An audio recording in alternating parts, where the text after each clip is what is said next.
Morning, friends and family. John Miller, your Lake Stevens Realtor, coming at you here on July 5th, 2021. I trust everyone had a pleasant and a fun 4th of July. We did.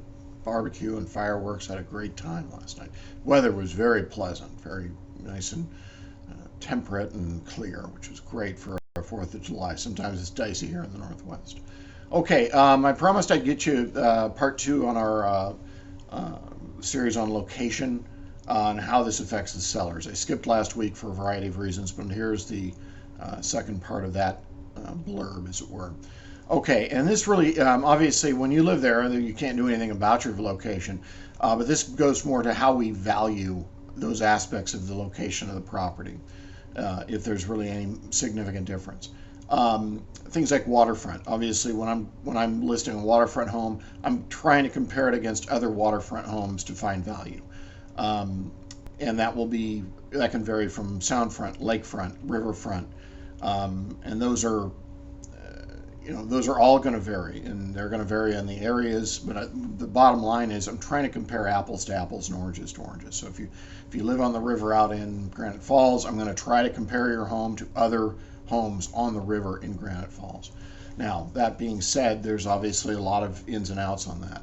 The rivers here in the Northwest, virtually all of them will flood at some point. You live on the river, you're probably going to require flood insurance. Virtually all of them do. Very few properties that I see that are on a river don't, are medium to high bank, all the way across, and they don't require flood insurance. Very few of those are out there. We get a lot of requests, I like riverfront, but I don't want to be in a floodplain. Well, fortunately, the Northwest doesn't work that way. So, if you have a creek, that's another thing. My first home in Marysville, we had a creek running behind the property, and I would try to compare that home to other properties that had the creek running behind it. Did not flood, and the nice thing is it gave a nice buffer.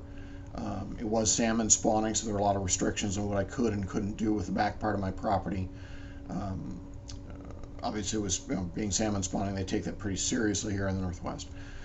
Views, same thing with waterfront. If you've And that becomes a little bit more problematic. For instance, if you have a house here in Lake Stevens with a view of the lake, that can really vary from, a house that's just right across the street to one that's, several blocks away where, on the last day of the year, or the shortest day of the year, December 21st, when all the leaves finally fall off the trees and you have a little tiny window, that you can just see a sliver of the lake. Technically, that is lakefront. It's certainly a seasonal view. And certainly a partial view. The MLS does not make any distinctions on that.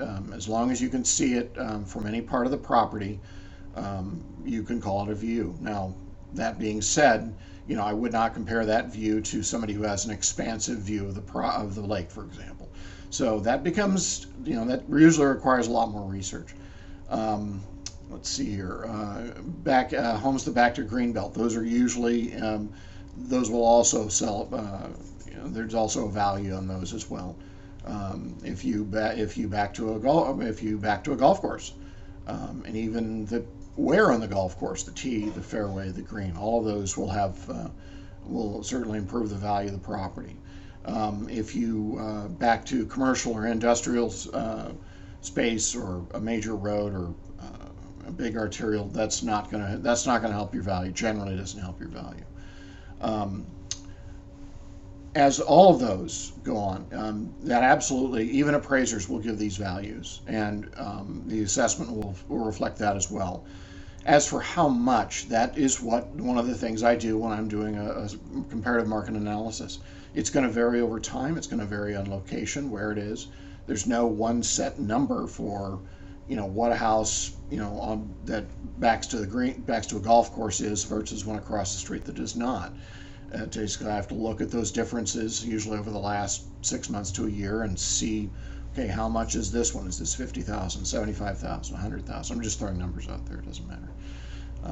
Anyway, those are all things that are going to affect your value, and that's I'm very happy to go over the details on how that was determined when I'm valuing your property. So, any direct questions, let me know.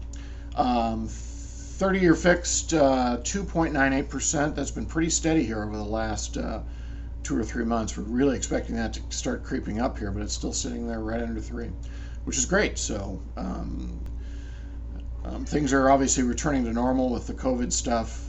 All the restrictions are gone in Washington State, so 18 months of COVID restrictions are finally going away, and everything hopefully returning to normal here shortly.